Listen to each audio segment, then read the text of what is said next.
like you're from a dysfunctional family? I know I did, but one day I woke up and I realized I'm actually from a great family that had great difficulties. My name is Beth Townsend, and I'm sharing my Life on Purpose story with you today. That is today's segment. My husband asked me some great questions about things I've never shared with anyone before, but Life on Purpose TV has given me the courage to share my life on purpose, one story at a time. Stay tuned, because it's not just me, we've got a lot more coming.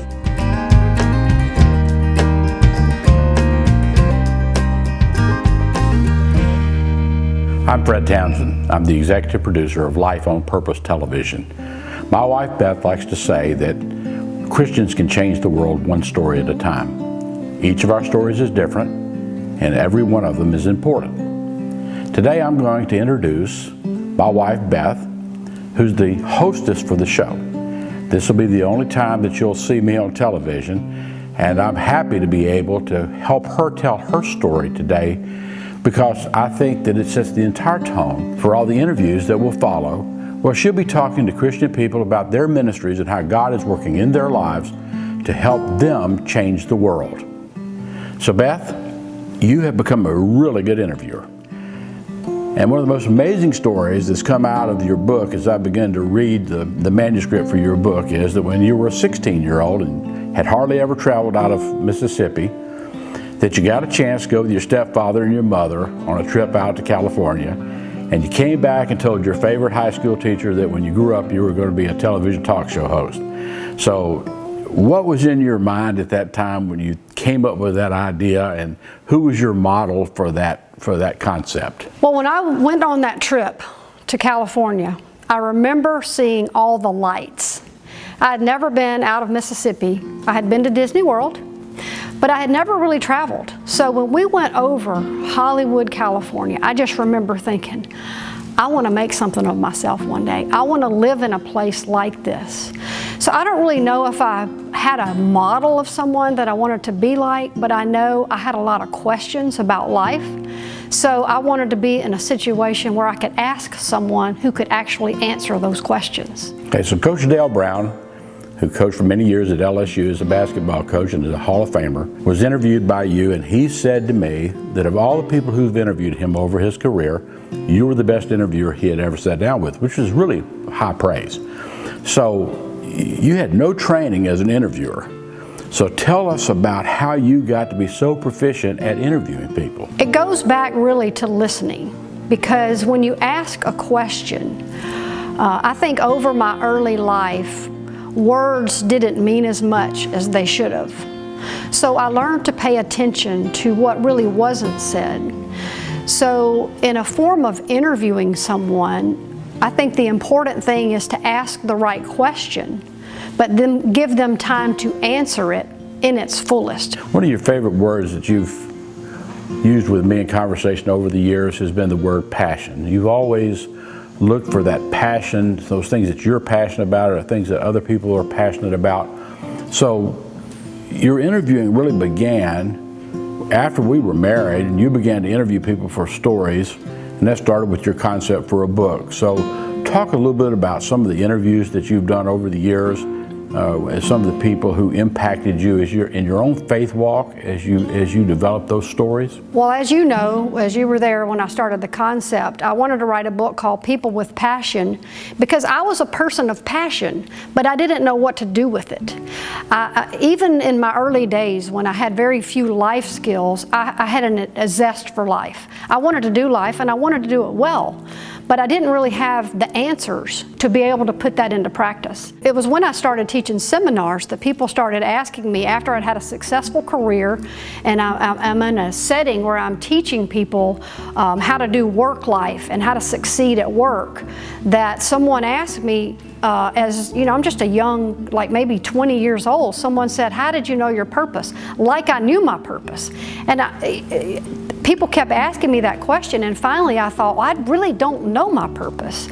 I felt like my purpose was more about making ends meet and building a life out of the few skills that I had, and part of that was being able to ask questions of other people that could help me, because I needed help, and I knew that if people were placed in my life that I could ask them about purpose, and maybe they could teach me about my own. As I've read the manuscript and helped you edit the manuscript for your book, Life on Purpose, which is the genesis of this entire television series, I've been exposed to some stories that I didn't realize ever took place. It was not a solid Christian foundation as you and I know one today. It was really kind of a convoluted version of Christianity that your dad had. He was a very interesting character. So I'd like for you to kind of tell people a little bit about that early childhood, those formative years with your father and some of the situations that went on there, and how that led to you in your career development and your own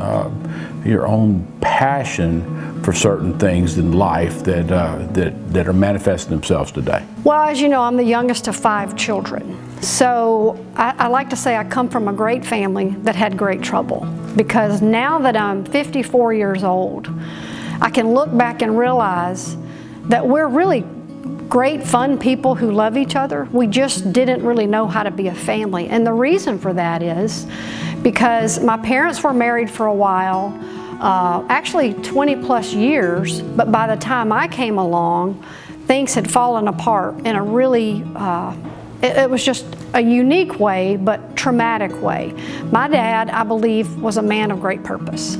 He was creative, he was a Christian, he loved the Lord, but he began somewhere along the way to lose the patience that it requires to pursue purpose. So when you pursue purpose, you have to wait on God, or you get out there on your own. So he got out there, I believe, on his own, and he began to justify poor decisions with Scripture. So while we might sit as a family and do devotions on a Sunday after going to church, he might have a relationship with a woman that was inappropriate. And while we didn't know how to judge that, we knew that it was wrong.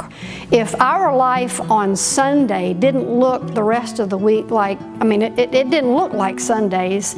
And so it was very confusing on my faith and the rest of our faith, because we were building on incorrect foundations. When you're growing up in that atmosphere, and it's very confusing and very difficult, you reach a point where your mother and father have divorced. Yes. He gets married multiple times.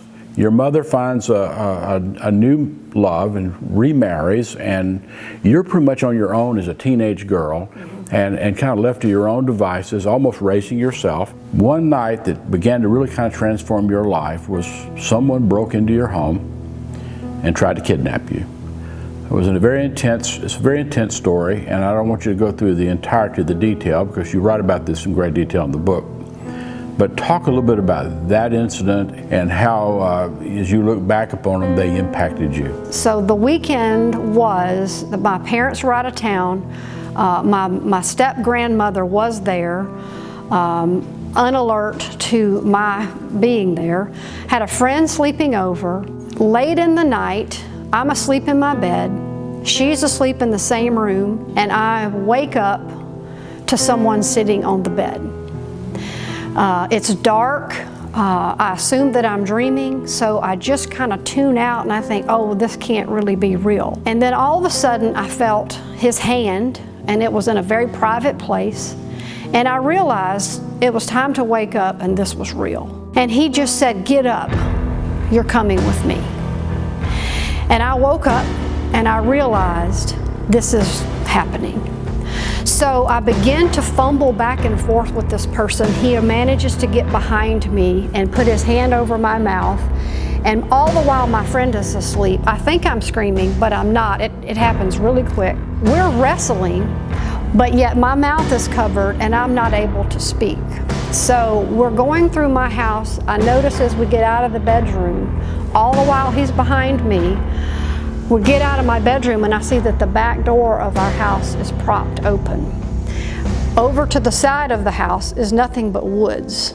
And I realized I couldn't get there. So I start pulling furniture and I start grabbing onto things in hopes that I stir up someone to come to my rescue.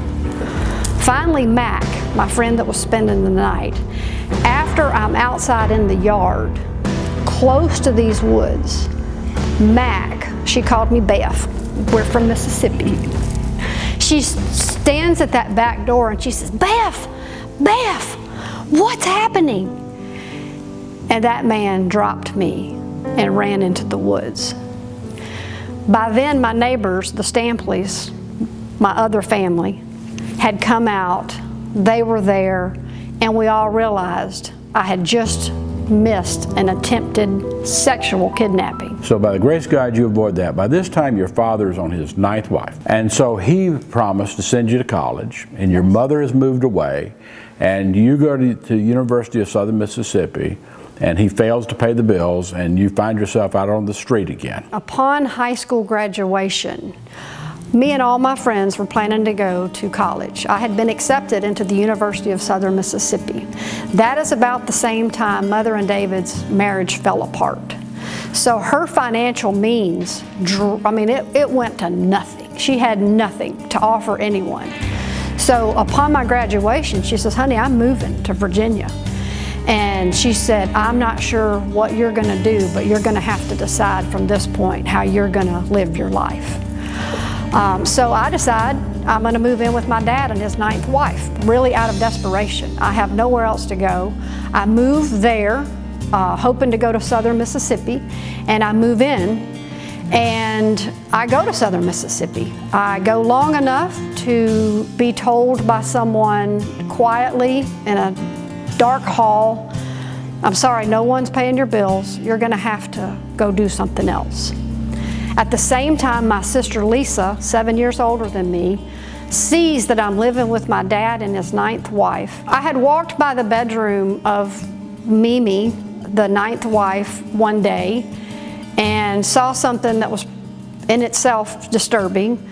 I walked by her bedroom and she was banging her head up against a headboard. And what do? You stop, you look. And I said, what are you doing? And she said, I'm trying to alleviate pain. And she had this pained expression on her face. And I just remember thinking, wow. And I walked out of there and I told Lisa about that. And within a few weeks, she came and said, I need a roommate. You move away and start out on your own, and you go to Virginia where you begin a career in a property management company that your sister is working in. So all of a sudden you see Mississippi in your rearview mirror and you move to a new state, start a whole new life, and you quickly become successful in that. So talk about that experience of leaving Mississippi, going to a new community, starting over again. My sister and my mom had moved to Virginia, and they had started careers in property management. So after exhausting all of my efforts to be a success in Mississippi, my sister Diane said, why don't you come here? I can offer you a job with an apartment and you can start anew. So never having really left, I literally rented a U-Haul. I had a tiny little car. I packed up my U-Haul. I left Lisa, my sister, my roommate, probably my best friend in the world. And I drove that little car and that U-Haul all the way to Virginia. Because I'm so excited to have a job with an apartment, I have this attitude towards this work like, hey, I have hit the payday. I'm gonna make this work. And so I went from having one property to being in charge of marketing several. And I had advanced up, which positioned me then to go to another sister who by then had moved to Atlanta. And I said, hey, I think I'm gonna move to Atlanta and pursue this property management career, and packed another bag, and here I go again. You're in Atlanta, you're successful at what you're doing. You and I meet and develop a friendship and a relationship that leads to our decision to get married, and we agree at the center of our relationship we're going to put Christ in the center of our relationship, and we build on our faith, and our faith deepens and grows, and faith helps you overcome many of the fears that you have brought with you into that stage of your life. You decide, with all these people asking you about how you found your purpose, that you want to interview other people and you want to write a book about people who have lived their purpose. So as you interviewed people, I can recall You interviewed 2 men who were governors, 2 who were United States senators. You interviewed a nationally famous television star. You interviewed a United States ambassador to the United Nations who was a noted civil rights leader. You interviewed many, many great people. What was the common thread that ran through those stories of these people living God's purpose that you found that helped you to begin then to really identify this concept of life on purpose? While each story is different, it's amazing how similar they really are in the tenacity people pursue their purpose.